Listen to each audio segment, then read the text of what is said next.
नमस्कार, ये आकाशवाणी चंडीगढ़ है। अब आप प्रतीका से प्रादेशिक समाचार सुनिए। पहले इस बुलेटिन के मुख्य समाचार। प्रधानमंत्री नरेंद्र मोदी ने वर्ष 2023-24 में रक्षा उत्पाद मूल्यों में अब तक की सबसे अधिक वृद्धि हासिल करने के लिए देश की सराहना की। नीति आयोग द्वारा शुरू किए गए आकांक्षी खंड कार्यक्रम के तहत आज चरखी दादरी के पाढ़ड़ा, पलवल के हथीन और रेवाड़ी जिले के नाहर में संपूर्णता अभियान की शुरुआत की गई। निर्वाचन आयोग ने फोटोयुक्त मतदाता सूची का द्वितीय विशेष संक्षिप्त कार्यक्रम जारी किया। हरियाणा के 1000 और सरकारी प्राथमिक विद्यालयों में स्मार्ट क्लासरूम शुरू किए जाएंगे और हरियाणा में महिलाओं के खिलाफ अपराधों में उल्लेखनीय कमी दर्ज की गई। अब समाचार विस्तार से। भारत ने वर्ष 2023-24 में रक्षा उत्पाद मूल्यों में अब तक की सबसे अधिक वृद्धि दर्ज की है। वर्ष 2023-24 में ये लगभग 1,26,887 करोड़ रुपए तक पहुंच गया, जो पिछले वर्ष की तुलना में 16.8% अधिक है। प्रधानमंत्री नरेंद्र मोदी ने वर्ष 2023-24 में रक्षा उत्पाद के मूल्य में अब तक की सबसे अधिक वृद्धि हासिल करने के लिए देश की सराहना की है। एक सोशल मीडिया पोस्ट में श्री मोदी ने इसे बहुत ही उत्साहजनक बताया। उन्होंने इस उपलब्धि में योगदान देने वाले सभी लोगों को बधाई दी। श्री मोदी ने कहा कि सरकार क्षमताओं को और अधिक बढ़ाने तथा देश को एक अग्रणी वैश्विक रक्षा विनिर्माण केंद्र के रूप में स्थापित करने के लिए प्रतिबद्ध है। प्रधानमंत्री ने कहा कि इससे देश का सुरक्षा तंत्र मजबूत होगा और भारत आत्मनिर्भर बनेगा। नीति आयोग द्वारा शुरू किए गए आकांक्षी खंड कार्यक्रम के तहत हरियाणा के 5 जिलों के 7 खंडों में संपूर्णता अभियान शुरू किया गया है। आज चरखी दादरी जिले के बाढ़ड़ा, पलवल जिले के हथीन खंड तथा रेवाड़ी जिले के नाहर खंड में संपूर्णता अभियान की शुरुआत की गई।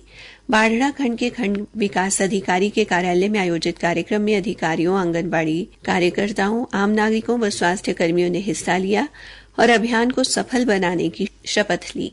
बाढ़ड़ा के खंड शिक्षा अधिकारी जलकरण सिंह ने बताया कि इस अभियान के तहत शिक्षा, स्वास्थ्य, पोषण, कृषि, आधारभूत सुविधाएं, सामाजिक विकास सहित 6 बिंदुओं पर कार्य किया जाएगा। इस मौके पर स्कूली बच्चों की पेंटिंग प्रतियोगिता का आयोजन भी करवाया गया तथा विजेता बच्चों को पुरस्कृत भी किया गया। रेवाड़ी जिले के नाहर खंड में संपूर्णता अभियान का आगाज कोसली से विधायक लक्ष्मण यादव ने किया। इस अवसर पर नीति आयोग के प्रतिनिधि मानवेंद्र जैन, जिला विकास एवं पंचायत अधिकारी नरेंद्र सारवान, विभिन्न गांवों के सरपंच, पंचायत समिति सदस्य व जिला पार्षद भी उपस्थित रहे। विधायक ने बताया कि संपूर्णता अभियान का मुख्य उद्देश्य स्वास्थ्य, पोषण, कृषि, सामाजिक विकास और शिक्षा के सूचकांकों को 100% हासिल करना है। उन्होंने कहा कि इसके लिए प्रत्येक महीने सूक्ष्म योजना बनाई जाएगी। विधायक ने कहा, आज देखिए प्रधानमंत्री की ड्रीम है कि कोई कुपोषण का शिकार ना हो, चाहे वो जमीन है, चाहे वो बच्चा है, चाहे वो जच्चा है। क्योंकि आज हमारे इस ब्लॉक को आदरणीय प्रधानमंत्री ने उन 500 ब्लॉकों में से एक को चुना है, रेवाड़ी डिस्ट्रिक्ट में नाहर ब्लॉक को चुना है। एक सर्वे रिपोर्ट जाती है कुपोषण की, अन्यथा सारी। आज उन सब चीजों पे फोकस आज इस कार्यक्रम में किया है, जिसमें चाहे सेल्फ हेल्प ग्रुप है, उनको कैसे आगे बढ़ाएं, उनको इस बार जो बढ़ाया है पैसा उनके बारे में बताने का काम किया है। और ठीक उसी तरह से सोयल टेस्टिंग लैब है जो हमारी अभी चालू है अपने अनाज मंडी कोसली में। तो उसमें क्योंकि जब सब चीजों के टेस्ट करते हैं तो जो जमीन का टेस्ट भी जरूरी है, तभी पैदावार आगे बढ़ेगी और ज्यादा होगी। तो आज वो सोयल और वाटर टेस्टिंग लैब भी वहाँ तैयार हुई है और उसके साथ साथ लोग अपने खेतों का सोयल और वाटर टेस्ट जरूर कराए। वहीं महिला एवं बाल विकास अधिकारी शालू यादव ने बताया कि इस दौरान संकेतकों की प्राप्ति के लिए कई गतिविधियां आयोजित की जाएंगी। हथीन खंड में नीति आयोग के सलाहकार जयंत सिंह ने आकांक्षी खंड कार्यक्रम की शुरुआत की। उन्होंने विभिन्न विभागों द्वारा लगाई गई स्टॉल का अवलोकन किया। कार्यक्रम में उपस्थित लोगों को संपूर्णता अभियान के सभी संकेतकों को पूरा करने में सहयोग देने की शपथ दिलाई गई। कार्यक्रम के दौरान स्वयं सहायता समूहों को परिक्रामी निधि से चेक भी वितरित किए गए। नीति आयोग के सलाहकार जयंत सिंह ने बताया कि आकांक्षी खंड कार्यक्रम का उद्देश्य सबसे पिछड़े खंडों के विकास में तेजी लाना और सामाजिक आर्थिक स्थिति में सुधार करना है। सभी जगह इन लक्ष्यों को 30 सितंबर तक 100% पूरा करने के लिए संबंधित विभागों को निर्देश दिए गए हैं। प्रादेशिक समाचार आकाशवाणी चंडीगढ़ से प्रसारित किए जा रहे हैं। बाकी समाचार इस अंतराल के बाद।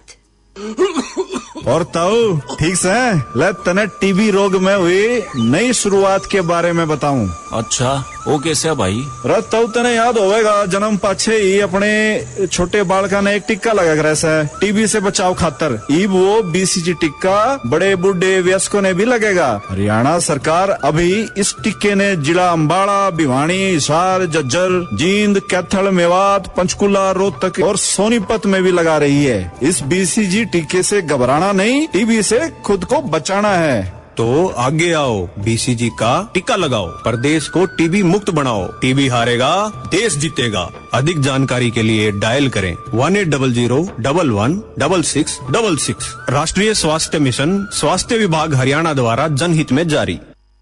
निर्वाचन आयोग ने 1 जुलाई को अर्हता तिथि मानते हुए फोटोयुक्त मतदाता सूची का द्वितीय विशेष संक्षिप्त संशोधन कार्यक्रम जारी किया है।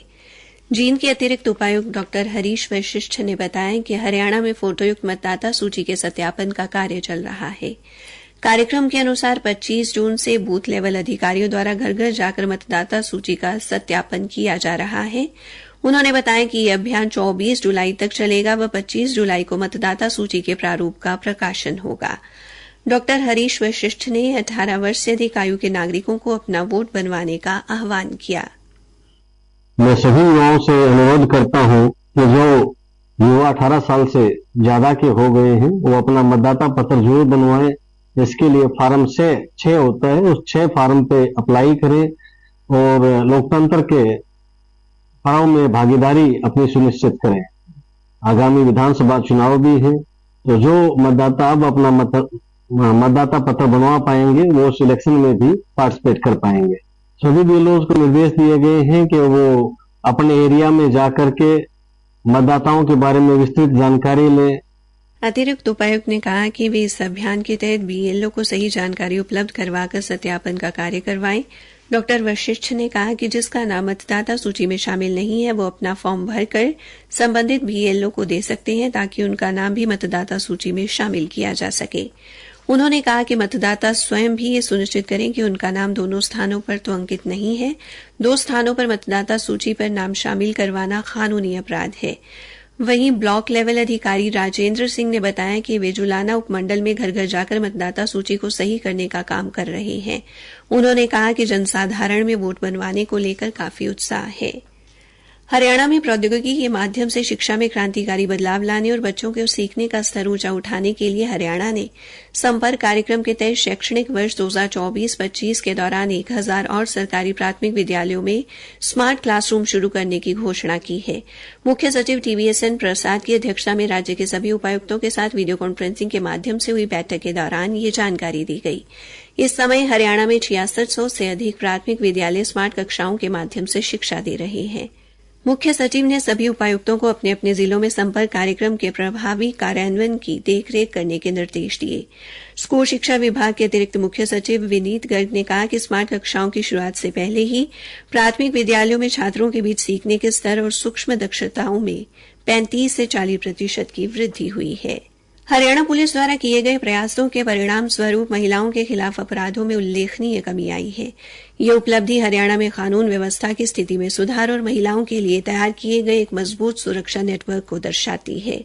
हरियाणा के पुलिस महानिदेशक शत्रुजीत कपूर ने आज आंकड़े साझा करते हुए बताया कि वर्ष 2022 और 2023 के बीच तुलना करने से पता चलता है कि दुष्कर्म के मामलों में वर्ष 2023 की तुलना में वर्ष 2024 में 12.64% की गिरावट दर्ज की गई है। इसी प्रकार 30 जून तक दुष्कर्म के प्रयासों में 7.28% तथा छेड़छाड़ के मामलों में 27.21% की कमी आई है। इसके अतिरिक्त पिछले साल की तुलना में इस साल पॉक्सो अधिनियम के तहत दर्ज किए गए मामलों में 6.46% की कमी के साथ साथ दहेज हत्याओं के मामलों में भी 25.23% की कमी आई है। इसी के साथ ये समाचार बुलेटिन समाप्त हुआ।